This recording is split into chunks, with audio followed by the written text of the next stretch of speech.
Hey there everyone, in today's video I'm going to be showing you how to delete all your WhatsApp chat history, basically clearing all your chats blank. So just open up your WhatsApp, and once you're here, go to your settings from the top right, click on three little dots and click on settings.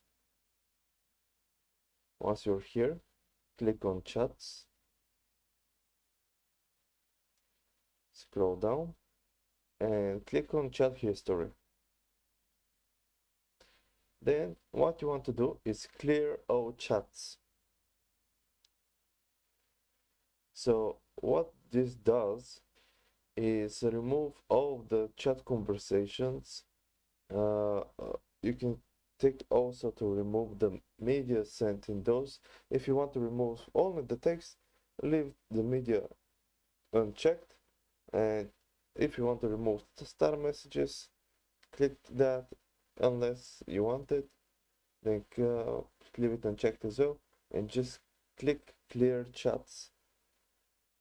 And this will clear all the chat history that you have with all the people on WhatsApp. And that's pretty much it. So hope this helped. If it did, leave a like and subscribe, and see you next time. Have a good one.